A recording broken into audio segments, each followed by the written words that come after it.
Hi, my name is Michael Chikeen. The smartest people I've met have one common belief, that us silly humans really don't know much.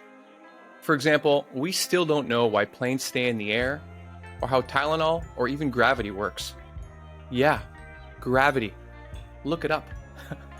In today's distracted, clickbait, misinformation age, I wish we could all be less certain, more humble, and a lot more curious.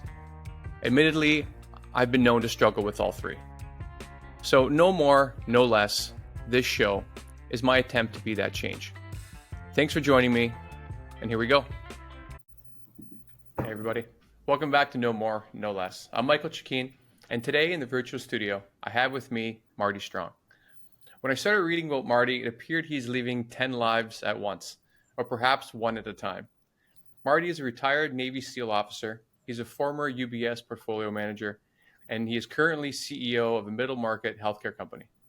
Marty serves on the boards of BEST Robotics, Raptor, and is the president of BEST MindLab, a new for-profit entity known by BEST Robotics, Inc. He's also a motivational speaker and the author of 9 published novels and 3 published business books.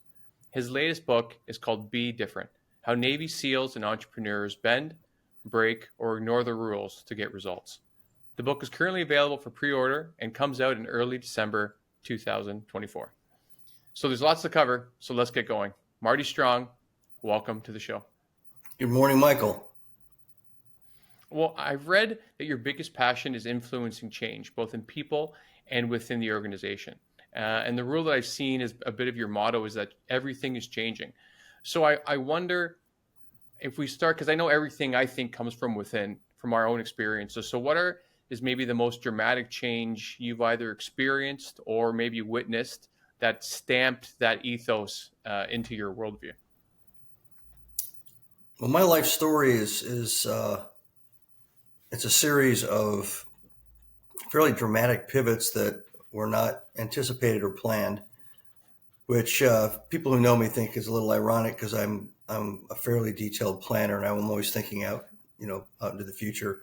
I write about it, I speak about it, and my entry into the Navy, I went into the Navy to be a radar expert and air traffic control expert. Went to that school, and then my very first set of orders out of the school was a mistake, and I ended up at the SEAL training course in Southern California, where I thought they were going to help me get my orders squared away. Instead, they talked me into volunteering to be a SEAL. So didn't anticipate that. That's a pretty big, hard right or hard left turn on the trajectory I thought I was on at the time.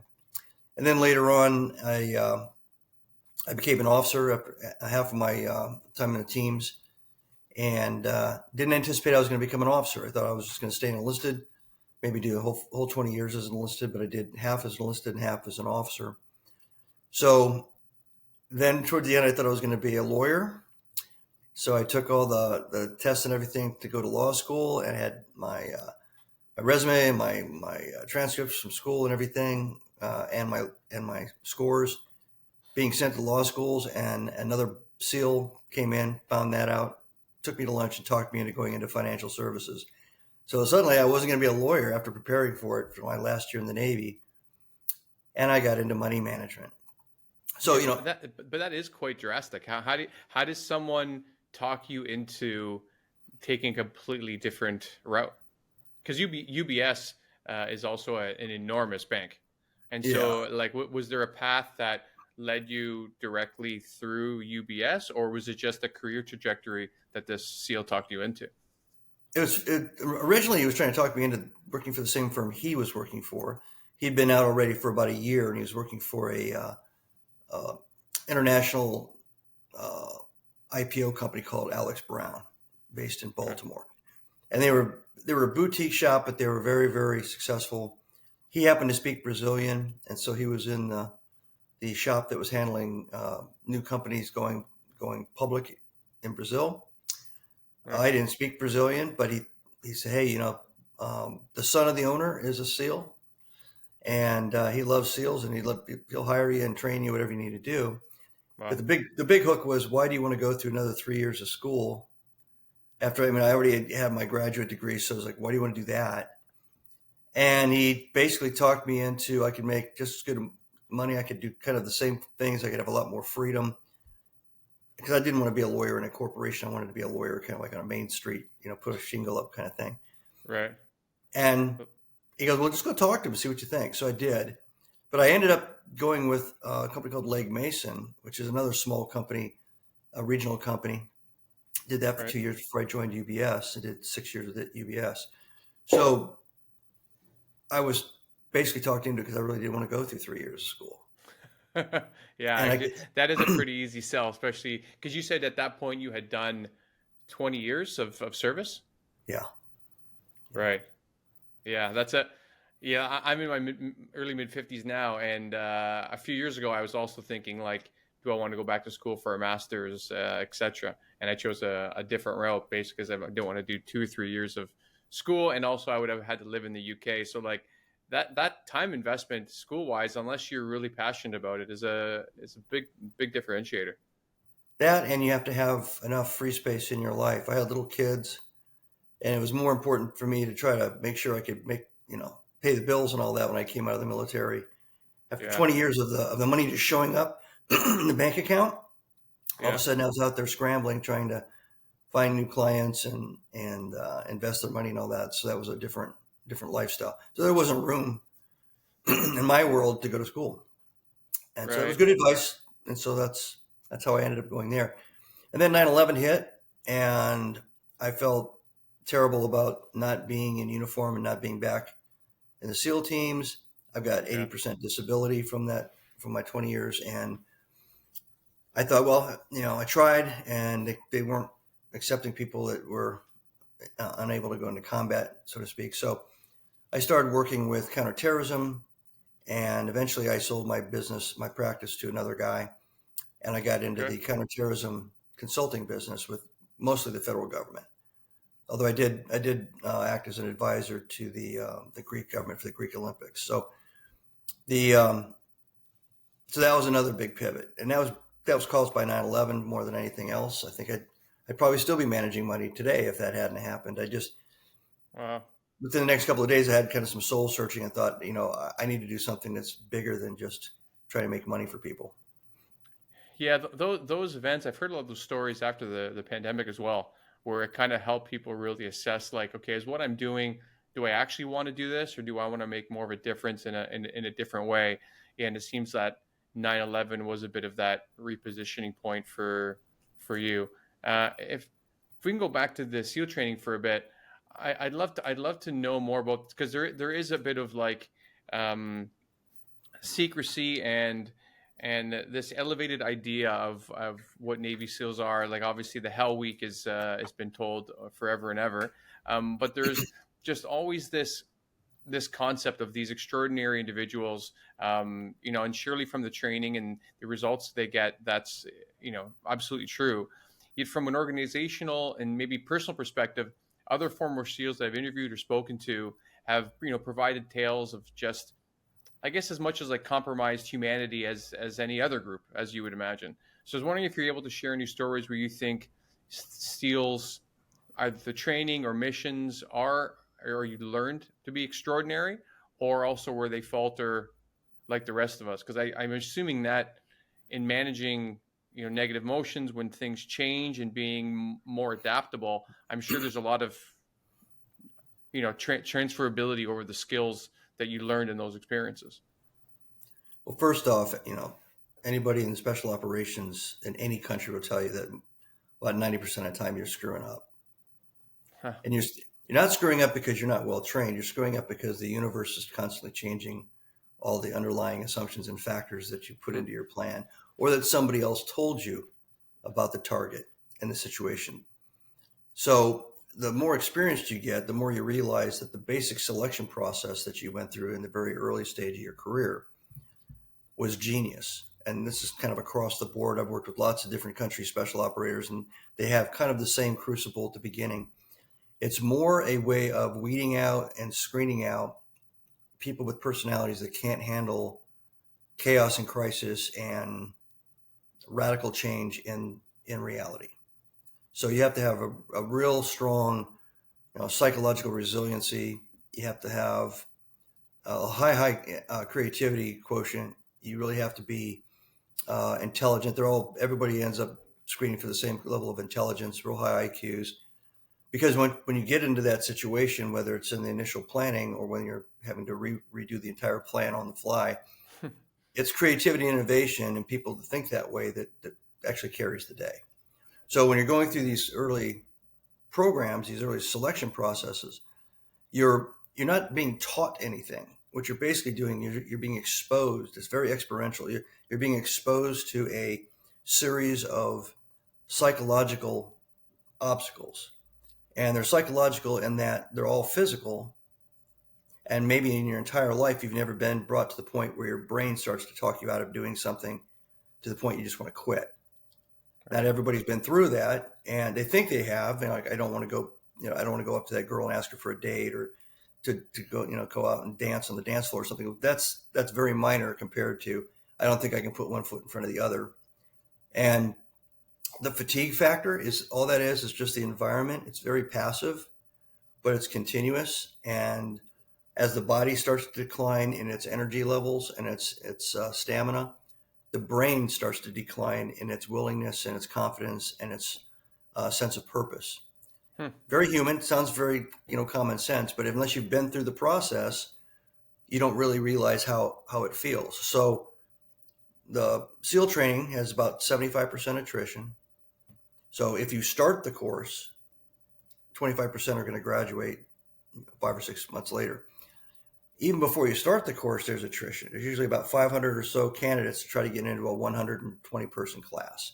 So there's already, pre-class attrition. Then there's the attrition during the course. And that basic, raw material, that high IQ, high resilient personality that happens to be able to do a lot of push-ups and run, which is kind of a side thing, can be molded and trained into a high level of capability. And that's kind of the formula in most special operations, including SEALs. Right. Huh. Because I guess, because I wanted to get in later on, and maybe we can talk about it now, about combating negative thoughts and that those voices of negativity in your head.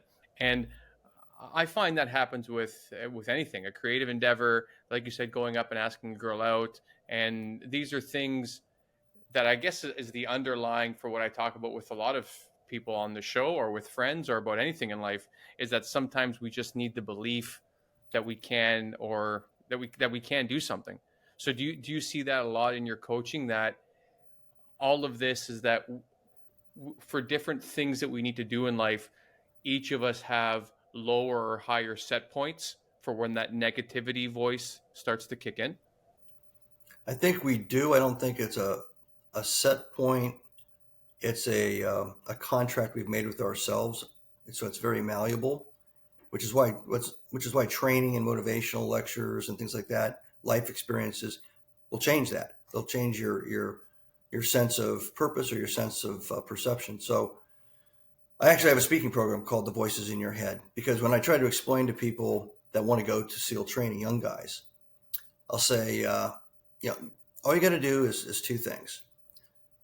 Go find somebody who's having a good time in the worst of circumstances. You find some guy who's laughing or making jokes or has a smile on his face. Go find that person and get shoulder to shoulder and stick close, because it rubs off. It's, humor and happiness and confidence is as contagious as doom and gloom and despair, because the opposite is true. If you stick around the people that are moping and, dragging their feet and everything, it'll take you down too. The second thing I tell them is, you will start to hear some voices in your head that will start to convince you of the logic of quitting. It's just the way the brain works. I'm in a situation, I'm in a problem. I'm going to solve this problem by just getting myself out of the situation. And the easiest way to do that is to just quit and walk away. It's a volunteer program. So they make it very easy on purpose to just make that little choice. So what happens is, as things get worse and worse, and this happens in life too. I still hear the voices in my head when I'm doing something new, when I'm, fear of failure kicks in and all that. But when you're in those situations and the voices start to tell you, first, I'm not sure this is what I really should be doing. Then they start getting very technically accurate about why you shouldn't be doing it. And then they start giving you a legal case for why you should leave or drop out or whatever it's going to do. And then they start giving you sound bites, like they prep you for the press conference of how you're going to explain why you started what you started, but why you're not going to do it anymore. Now, I don't go into that length with everybody, but I do go into that length with speeches that I give. And everybody's nodding their head, because whether you're a salesperson or you're management, or you're just a parent or something, you've all had that moment. Yeah. And so that's the second thing I tell people. But you can become the voice in your head. You can become the driving narrative in your head.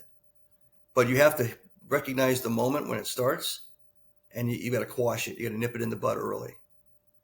Whether you have a mantra that repeats why you're doing what you're doing, or you just make a decision. I've started something, I'm going to finish it. And then if I want to quit after I finished it, like I don't want to do it as a career, whatever, all right, I'll do that.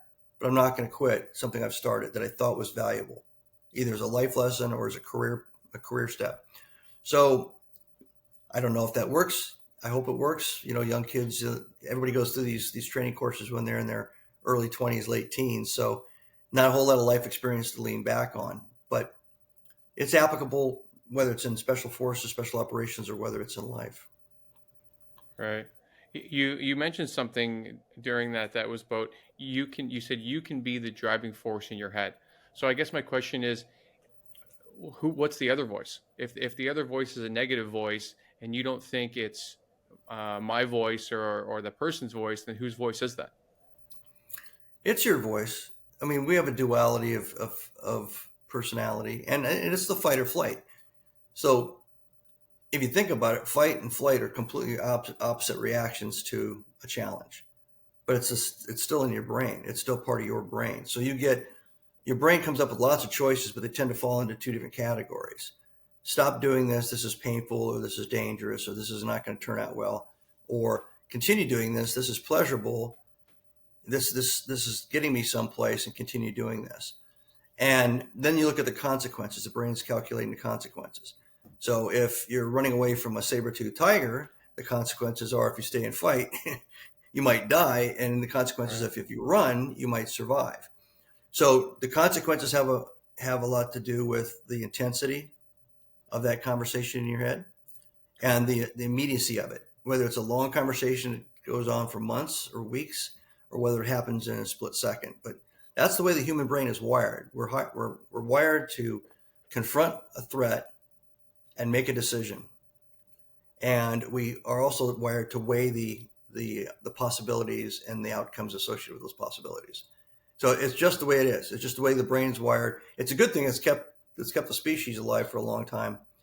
But when you have too much time to think about, getting a raise at work, or whether you should go ask that girl out for a date, it rises to the level in your brain of whether you should run from the saber-toothed tiger or fight the saber-toothed tiger, because the brain doesn't make the distinction. So you still get the same level of intensity and emotion and For sure. anxiety or euphoria.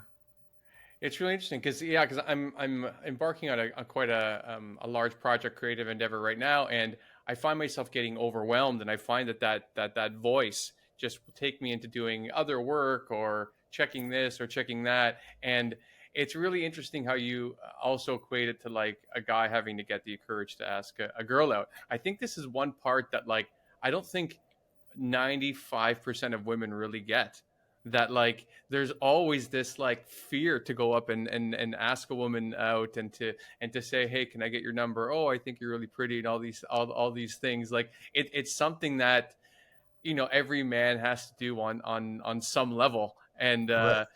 but so it's really interesting that you use that point all the time, because every time you want to go up and ask someone, there's always like the likelihood that there'll be rejection.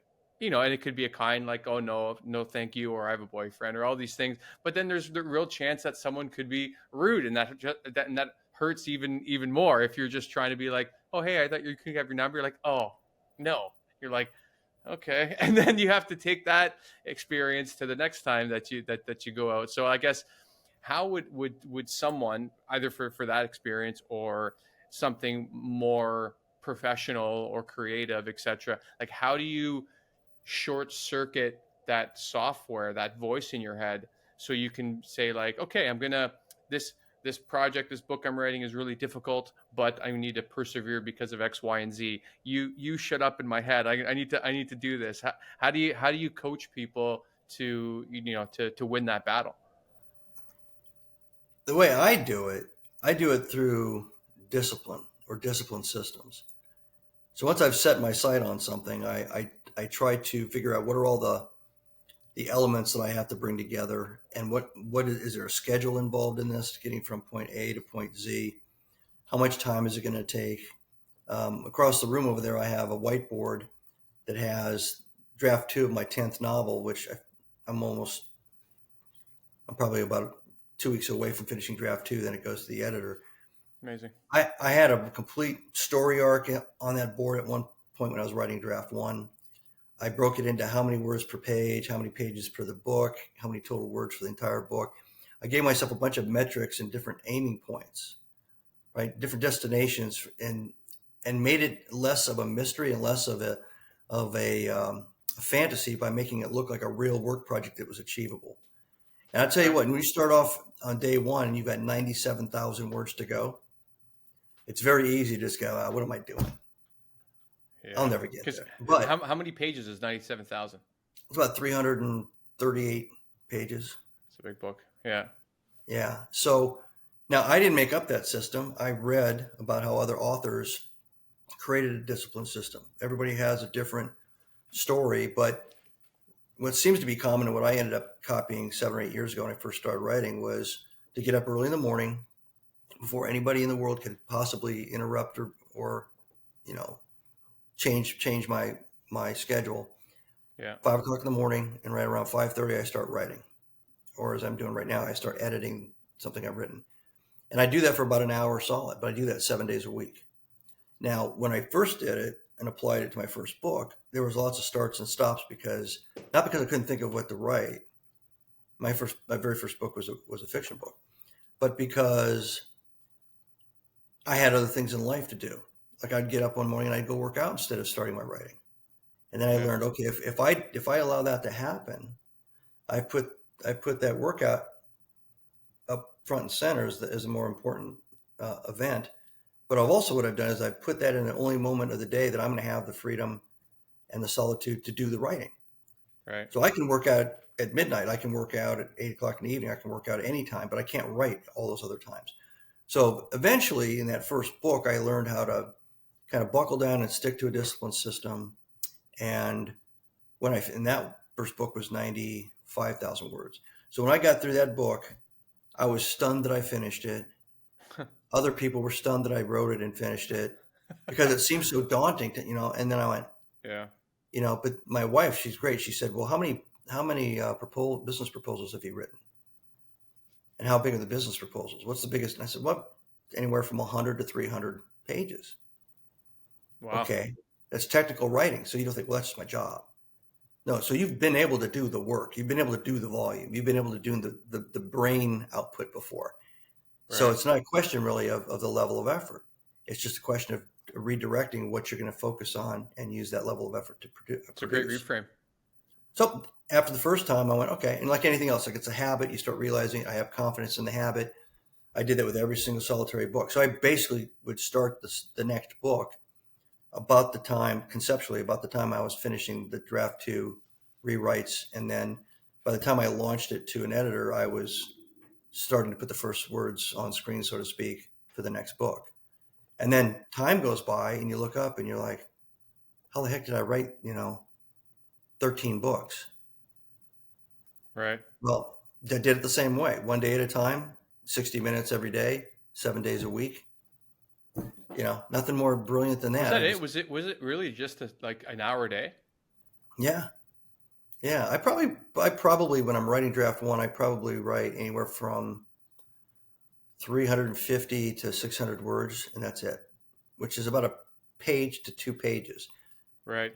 And part of it is if you force it, like if you have a work project or you have a school project, you have time constraints. Right. And if you're a normal human being, you might have procrastinated enough that you put it into a crisis time constraint.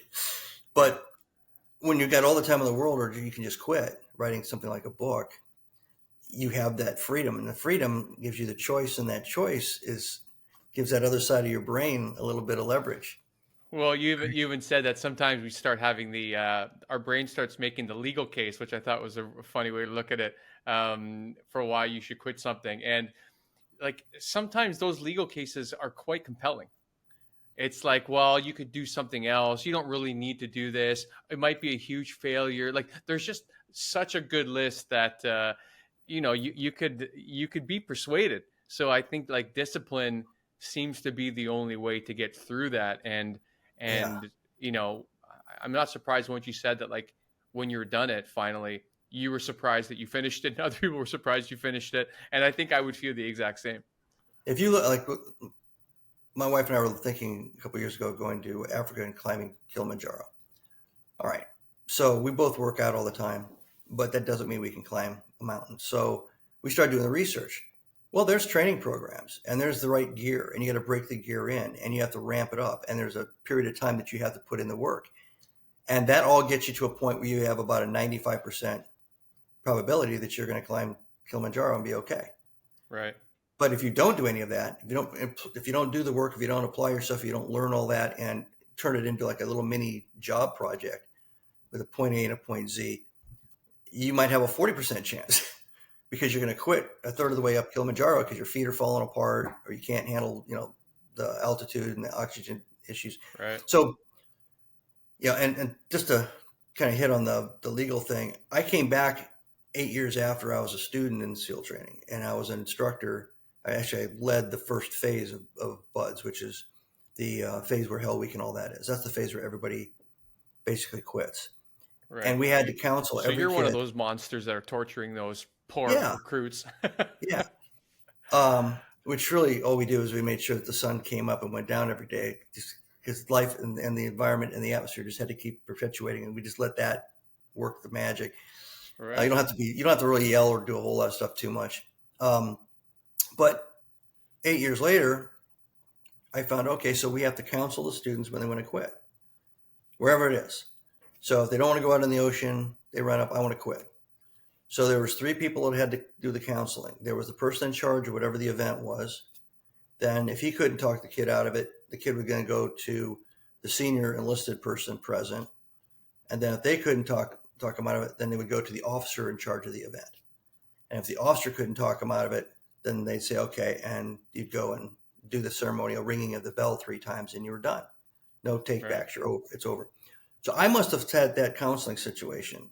I did 2 tours at that school later on as an officer, at least 300 times. Right. So I had 300 conversations with lawyers. That's why I think of it that way, because I actually listen to these guys. Because if some guy comes up and I say, what do you want to quit? And he doesn't have a real answer, and I'll get back with your class. You idiot, go. Get out of here. But if he comes up and goes, so when I was 6, if he's got a statement, if he's got a detailed list of, he's been thinking about this for a lot longer than just this event that's going on today. He's been preparing himself, and that's what it sounded like a legal presentation, like the opening arguments in a legal case. That's why I call it that. Wow. And actually, but since you mentioned on SEALs again, before we get to the book, I'd love to know, because is there any like mission that you could discuss of like what you like active duty that you guys were on that you could explain like exactly what a SEAL might do for a typical mission that you guys would have to do, or is everything really shrouded in redact statements and secrecy? I'm not sure what you're allowed to talk about or not. Well, the missions themselves aren't necessarily classified. Where you do them are usually okay. Especially if it's to go and either grab or kill somebody of high value. They call them high value targets. Somebody that's like a Bin Laden type thing, or much less. But there's a lot of people that are more valuable and more dangerous in kind of the middle management structure of most organizations that are more valuable to grab or more valuable to take out of the mix. Right. But most of the SEAL missions are reconnaissance and surveillance. Most of them are going and looking at places and being in position while they're looking at places to take advantage of a moment. Let's say you have some drug cartel leader and you send 4 guys in, and the guys go in and they're looking at this particular location in the middle of the jungle or on a mountaintop or something. And in drives 3 armored vehicles and out steps the guy. Unplanned. So then you call back and say, this is where he is. So depending on where you are, if it's a war zone, there might be an airstrike, or there might be, a smart missile, like a cruise missile or something might come in there and take out the bad guy. Right. Now, you could do the same thing if that was your job, was to go and confirm the guy was there. And then it's less of a reconnaissance surveillance mission and more of a direct action mission. So the part that doesn't come across in movies and TV, besides the creativity of trying to come up with the solution to some of these crazy missions, is the reason you have to be so tough, and the reason you have to be in shape, is because you have to get through that environment to the target and away from that target back to some safe place. And that environment, when they send SEALs or Green Berets or SAS, whatever, that environment is not an easy environment. It's not a conventional environment. That's why it's unconventional warfare or special operations. The special part is either the uniqueness and complexity of the mission on target, or you've got to swim 6 miles in the ocean and then dive for an hour and a half on a rebreather to get to the target. Then you got to do something like that to get out. You have to climb a mountain. You have to climb multiple mountains. You have to walk through mountains for 5 days before you get to the target, and then back out. You have to jump out of an airplane at 15,000 feet on oxygen. There's all these things you got to do to get to the target. So that whole distance from start to target and from target back to finish is swamps and jungles and cold oceans and cold and high mountains and deserts, and that's where the toughness comes from. That's, if you were just dropped outside the front door by a helicopter and you just had to walk through the door and do it, you wouldn't have to do 100 push-ups. You wouldn't have to do any push-ups. None of that stuff would be required. You just have a rebreather and know how to deploy your chute, and away you go. If that was the case. Yeah, you don't even need that. They just be like FedEx or like Uber delivery. You just show up. You'd be warm and comfortable and well fed and well rested, and have a cheeseburger in your hands. You'd be there for 20 minutes to do the job, and you get back in the Uber or the helicopter, and that's it. And how many of those missions did you do? I did 36. I led 36. I was the guy in charge. Wow. And and it ran that same gambit. It was probably about 1/3 was reconnaissance surveillance, 1/3 was trying to confirm somebody was there, and then either we would deal with them or we were bringing somebody else in, a larger force, once we confirmed the person was there, the high value target. Right. And then 1/3 of them was looking for things, looking for objects, ammo dumps, certain kinds of weapon systems, that kind of thing. So, I mean, those missions can be skewed one way or the other depending on the bigger picture. If you're not at open war, then it's probably more on the surveillance, sneaky peeky stuff. If you're in a counterterrorism scenario, it might be more about trying to make sure that you can confirm somebody's there, and either you grab them or somebody else grabs them or takes them out. But when you're actually in a war zone, there's a lot more looking for weapon systems and ammunition dumps and things that the bad guys can use against the regular troops and the people. So you get used for a lot of that too. Okay. That's fascinating, because I want to explore the idea of adaptability for a second, because I was speaking to a friend the other day, and we were making fun of like guys who use the term like alpha male and beta male, blah, blah, blah, blah, blah. And we were saying that because there's so much, someone can be an alpha in one environment, but then you go to a different environment and you're just unsure. You're not, so there's kind of like the reducibility of the benefit of that word, because it really, if you're trying to apply that you're the top dog in every environment, you're just going to create so much, self-doubt in yourself. Whereas, and it speaks to exactly your story, being like you led 30 plus missions on these SEAL team missions where I'm sure I can't even imagine the conditions, and you had to say, okay, I'm going to do this. I'm going to dive. I'm going to complete this mission. But then when it came to completing your first book, it was hard to get out of your head to say that, oh, I can't do this. And you needed a coach, a believer, someone beside you, in this case, your wife. And I think it's such an amazing example of adaptability, and that all of us sometimes need someone that believes in us So why do you think that you were able to do obviously all of these incredible feats as a SEAL leader or SEAL team member? And then why do you think the legal case was stronger in your head for that you couldn't write this book? Why do you think that it wasn't easy to adapt those same skills of mental toughness when it came to a new era? Sure. So I do counseling and I help guys that are transitioning out of the military. And one of the things that I've discovered and I've observed interacting with these guys is that it's kind of like going up to ask that girl for the dance or the date. Your self-esteem is kind of on your sleeve. Yeah, it's on your sleeve, and you start looking at the consequences, the risks related to making the move. So when you're at the top of your game, if you're a Army colonel or an Air Force colonel, you're a fighter pilot, you're a SEAL, whatever, you got 20 years of excellence or 24 years of excellence or 25 years of excellence. You're a combat veteran. You've checked every box. You've gone to every school. You've got every accolade. You got a chest full of medals and all that. And then that day is over. And just you could take the military context out of it and put in professional sports player of any sport, right?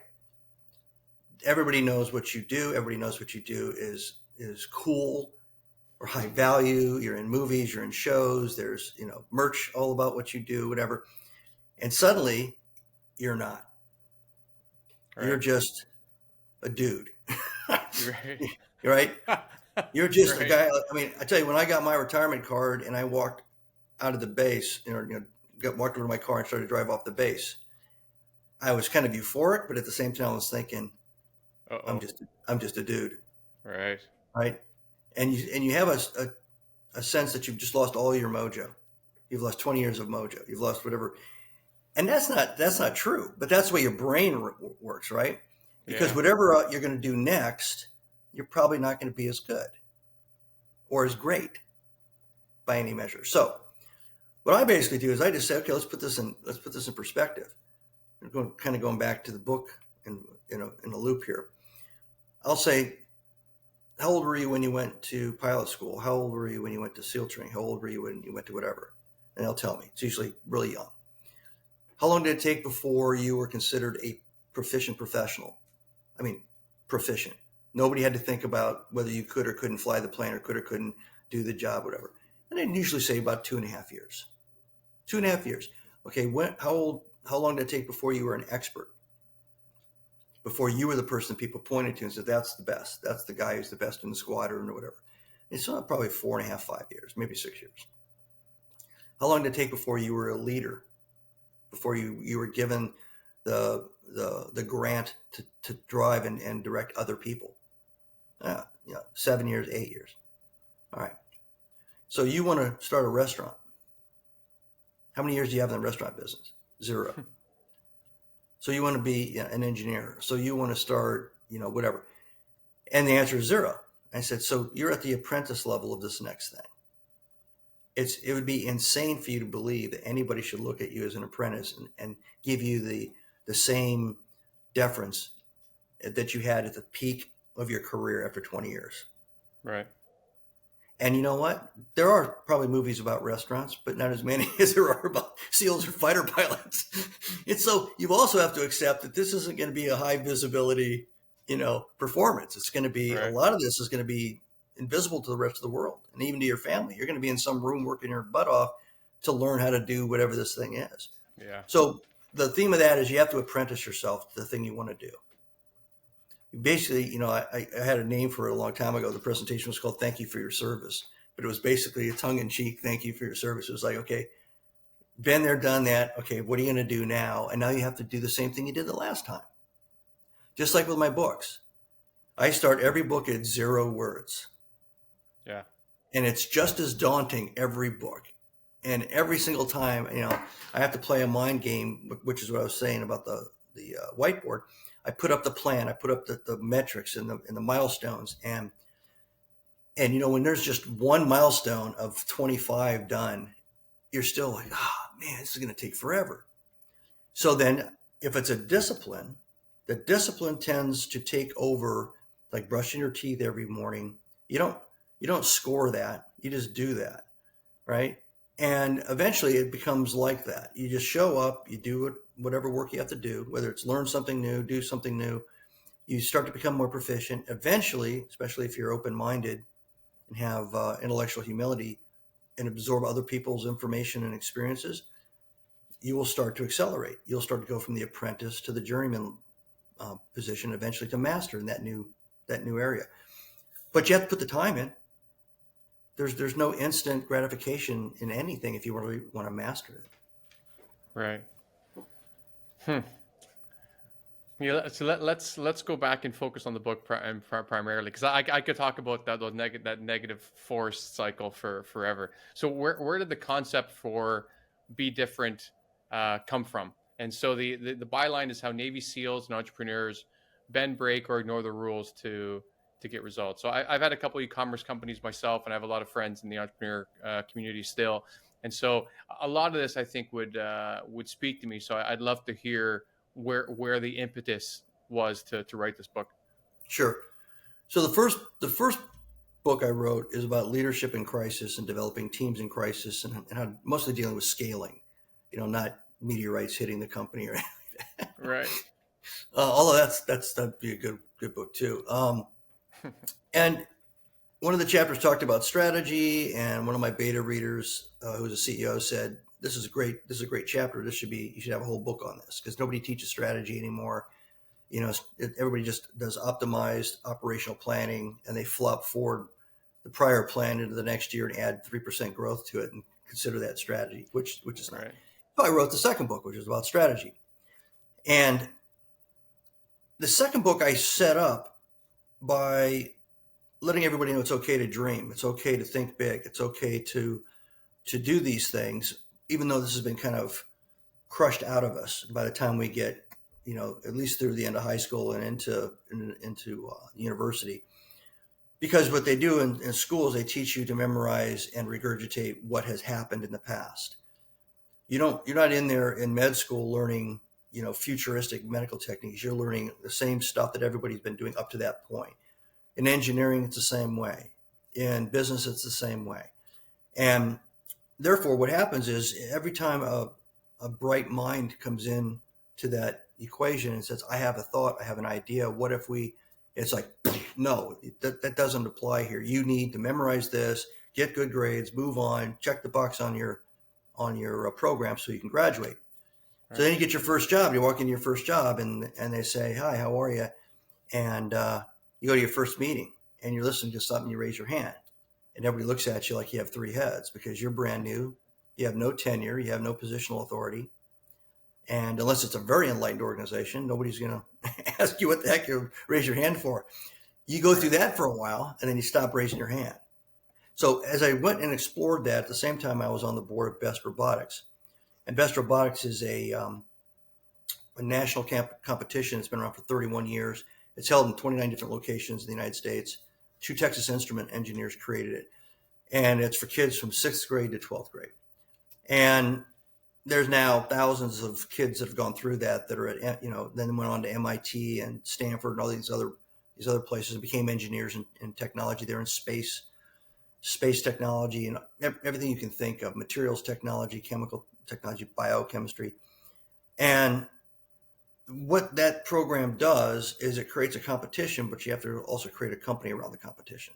So the robot becomes the catalyst for all these other things they have to build. They have to build websites, and they have to build a business plan. They have to brief a marketing plan, and they get scored on all those other elements in the competition, along with the performance of their device. Everybody comes up with their own device. Adults aren't allowed to teach or train them.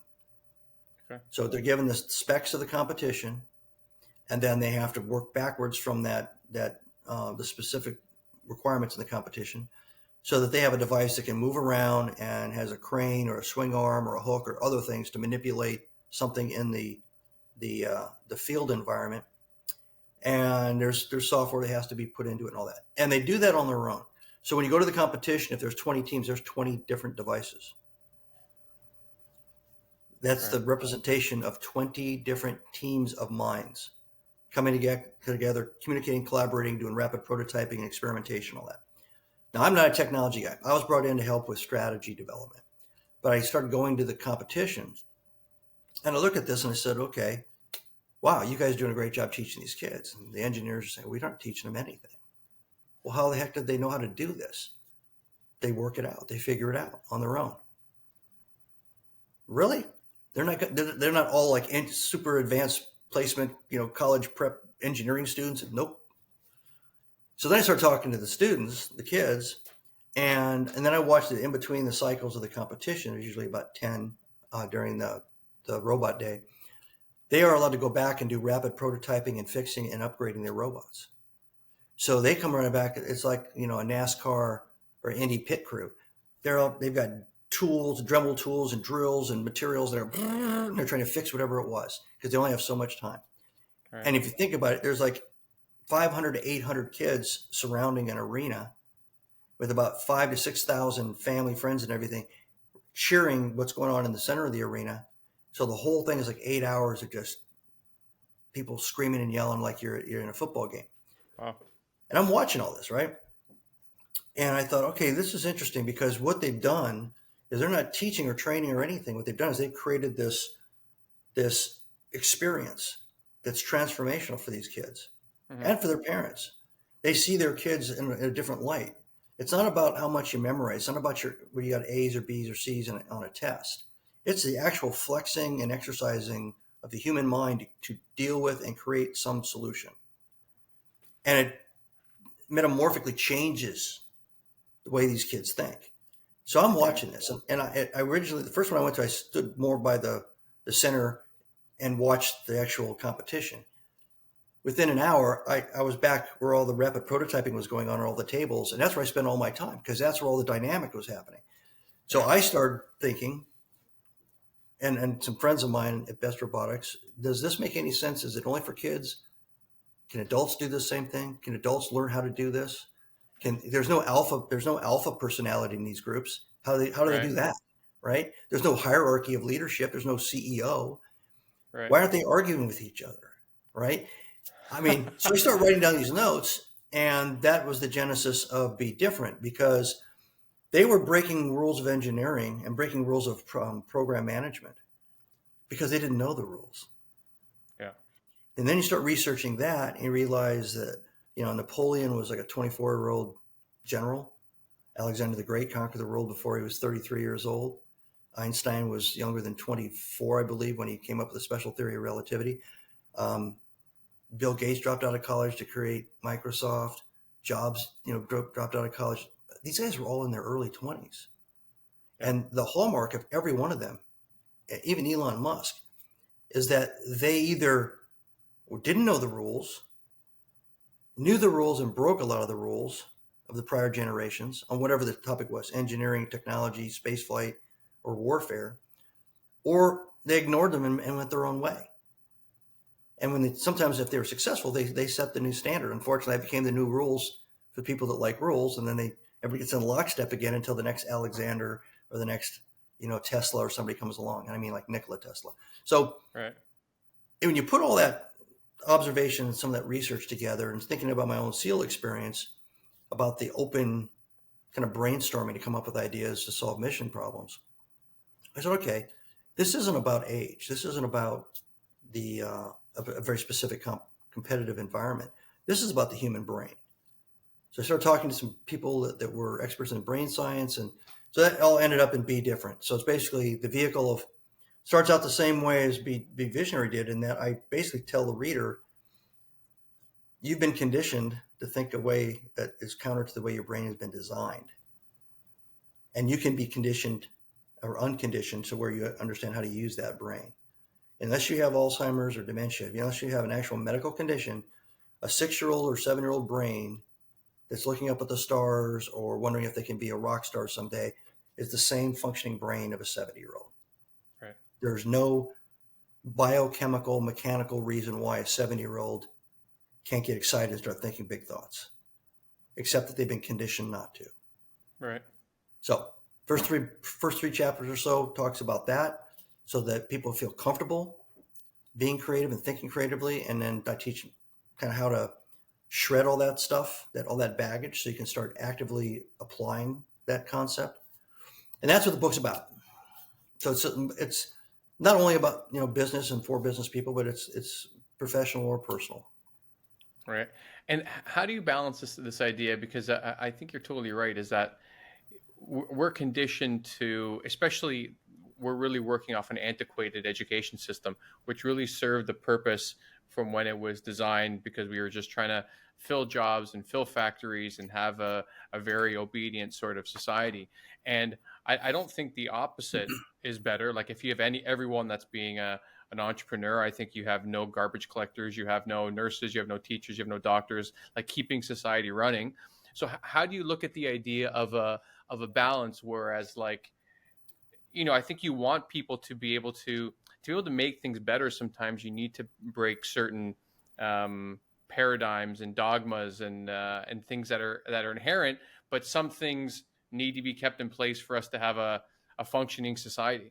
And so how do you balance this idea of unlearning, but also staying within, I guess, the benefit of community? Do you know what I mean? Do you know what I'm getting at?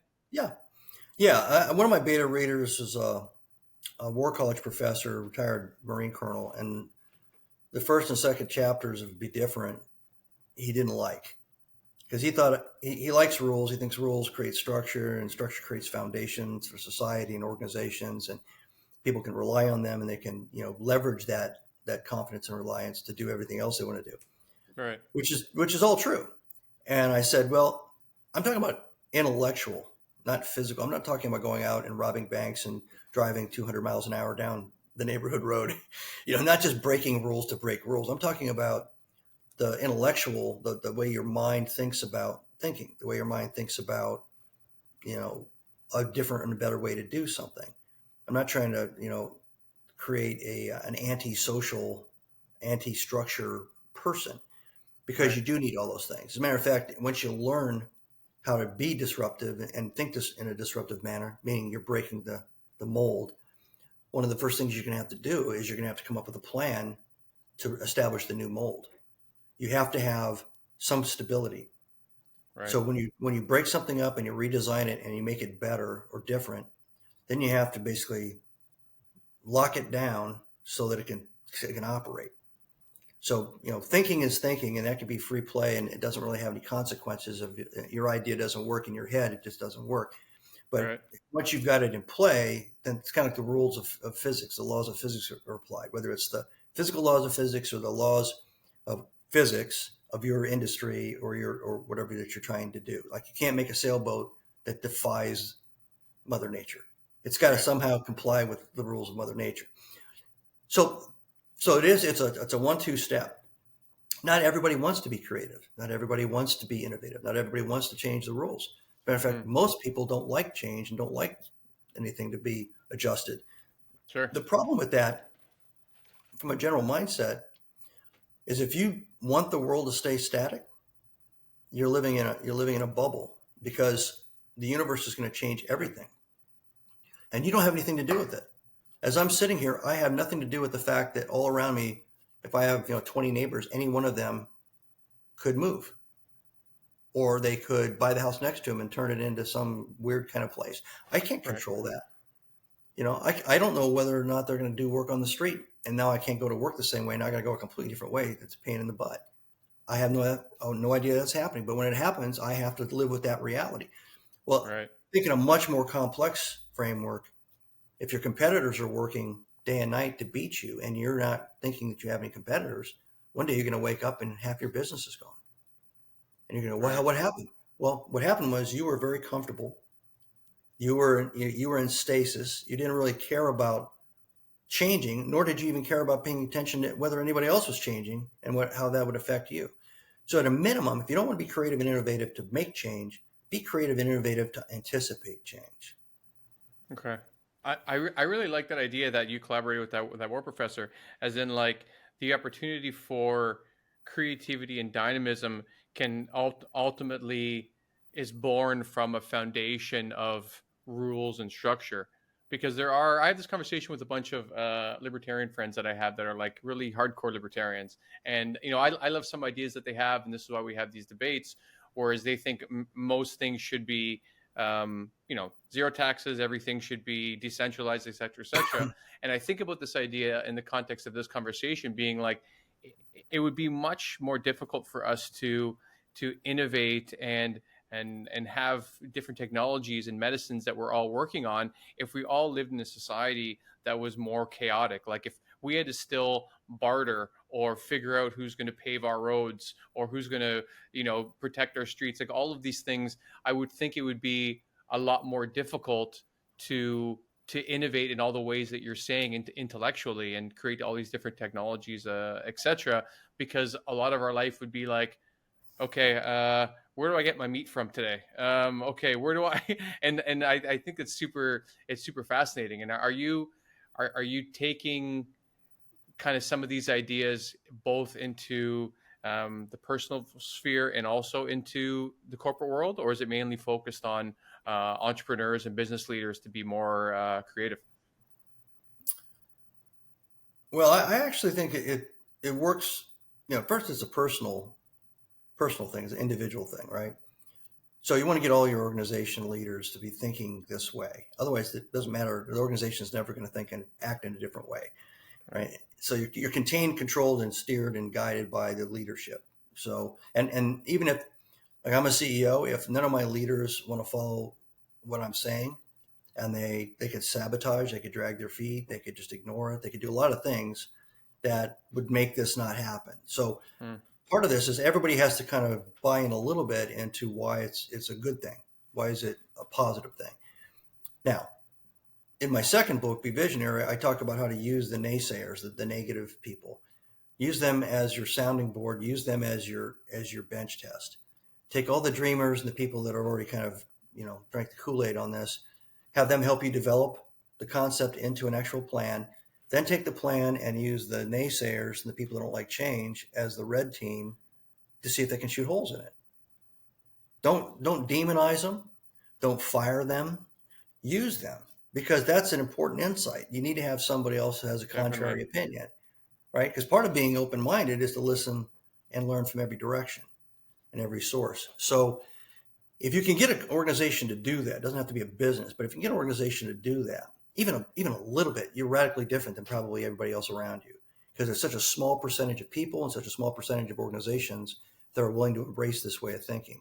But when they do, they leapfrog the competition, or they make leaps and bounds in advances in their agenda, and politically or otherwise. So if you look at the birth of political movements around the world over the last 2,000 years, or religions even, they operate just like a new product. There's a long struggle, a base period, and they start to get people that are adapting and adopting, and then all of a sudden there's this breakout to the vertical. It's the same kind of S curve. Then they run into competition with somebody else's thought, product, service, method, whatever, and then that tension starts to flatten out the growth rate, and that's the proverbial S curve.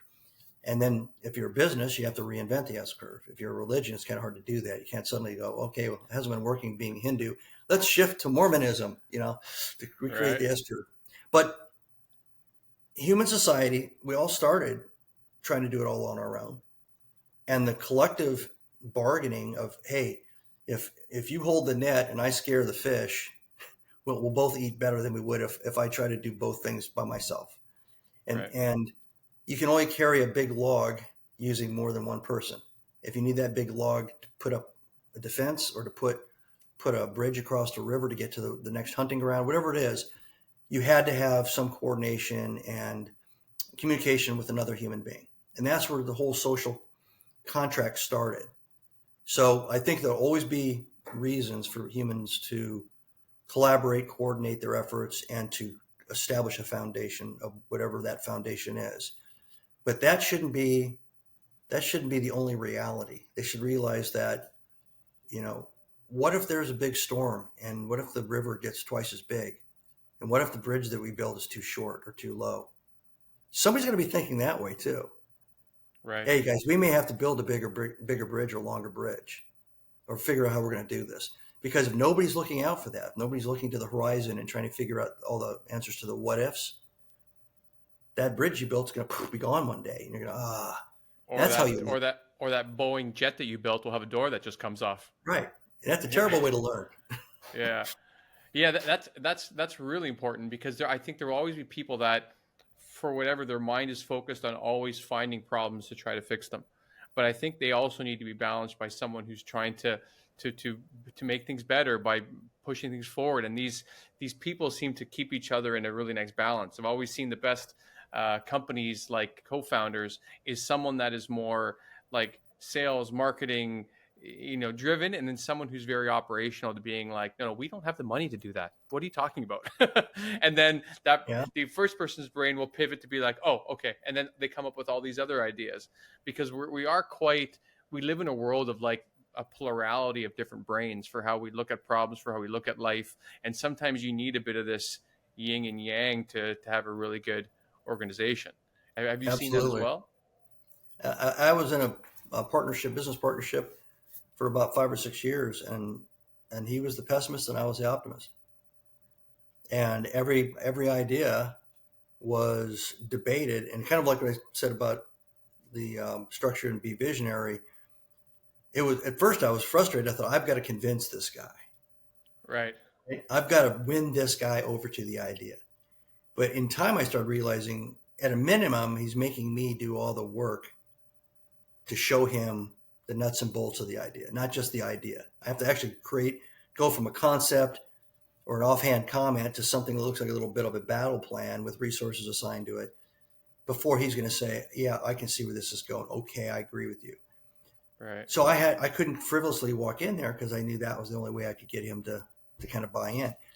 By the same token, if I was too pie in the sky, his pessimism gave me a reality check.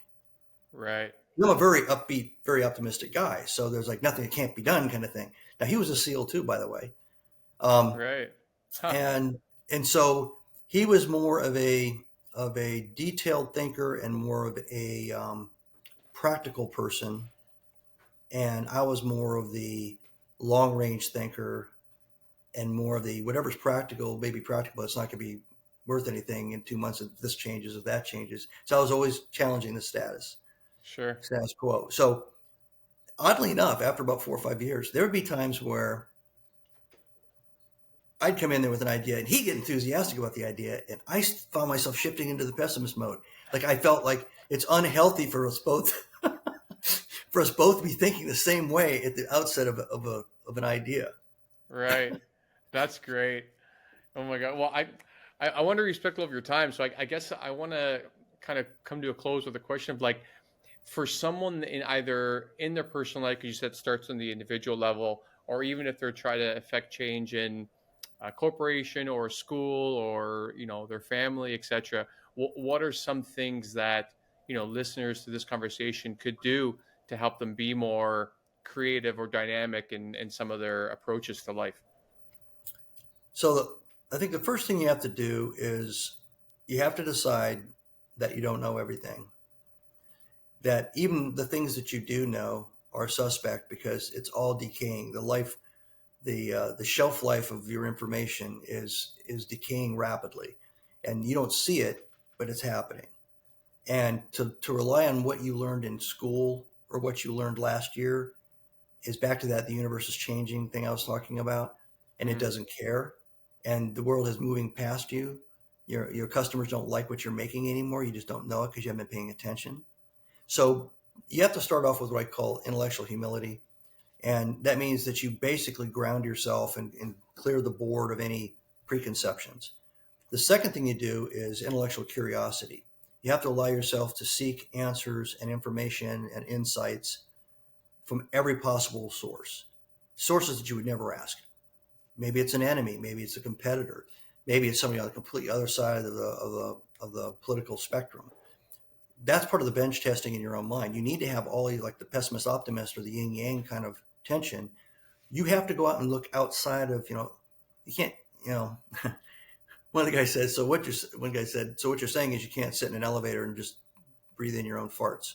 And I went, yeah, okay, yeah, like that. Because what you've done is you've isolated yourself intellectually to just the people around you Right. who look like you, smell like you, talk like you, think like you, and so they're all going to be like you, and that's too constricted and too restrictive. So, yeah, you have to look at everything, and you can do this as a basic principle of life. You can.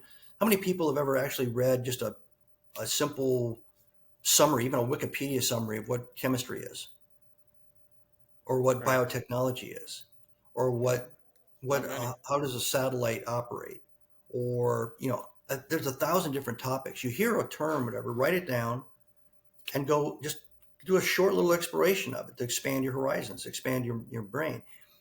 When you do that, you get yourself poised for the third step, which is intellectual creativity. And I call it intellectual creativity because you've done the first two steps. So Right. you're clean, you're open-minded, you're not just taking yesterday's football plan or formula and flopping it forward to every single problem has this solution just because it worked. Well, you have to rethink it each time. And you can rethink it each time in a much clearer and more honest manner if you have been curious and you've been absorbing information. You've been talking to people you wouldn't normally talk to. I do that today. I go and I've talked to CEOs of my competitors. It's amazing. Right. We start talking, we realize we're having the same issues. Even though we're in competition with each other, we're actually get to a point where we're sharing that we're going through the same things.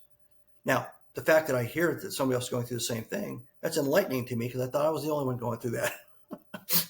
I thought everybody else out there was not having any of those challenges, and I was the only one struggling with these challenges. Well, no, everybody's having the same challenges. So suddenly my perspective on the environment, the business market, everything changed because I went and talked to Right. somebody that probably wouldn't be instinctive that I would go and talk to. So intellectual creativity is a true, pure form of innovative thinking that then can be implemented to make positive change happen, to either seize an opportunity or to protect oneself from a threat. But if you're not looking out there, you're not thinking this way, you're not looking 360 degrees, you're never going to see the threat coming and you're going to miss the opportunities. So it's a mindset, it's an exercise.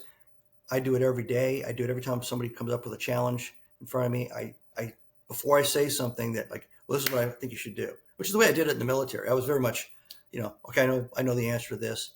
It was Yeah. like a quiz show, right? All right, here's the answer to how to do this. Right. Rapid It's a fire. three step plan. I Right. don't do that anymore. I stop, I listen, I clear my brain of all my assumptions, and I start asking lots and lots of questions. And sometimes the more I ask questions, the more I get answers that were different than what my experience has been. Right. And then I realize, okay, I'm doing it the right way. Yeah. Curiosity over certainty. That's great. Well, best of luck with the book. For anyone that wants to pre-order, it's called "Be Different." You can find it, I'm sure, on Amazon. It's on Amazon. You can go to my website, martystrong.com. There's links there to all my books, including Be Different. Okay, I'll put that martystrong.com. I'll put that in the show notes. Thank you very much for your time and all of your wisdom on this. I really appreciate it. I'm going to start my discipline board, I think, sometime today. Thanks, All Marty. right. Thanks for having me, Michael. Take care. So thanks for listening to No More, No Less. I appreciate the time you spent with me today. So please subscribe and rate the show if you enjoyed it. It'll help me create more amazing content and get that next little bit of validation that I so deeply crave. If you didn't enjoy it, well, that sucks. But to make sure, I think you should listen to my next 10 episodes and then decide. I mean, come on. Rome was not built in a day. I'm just getting warmed up here, guys. So thanks again. See you next time.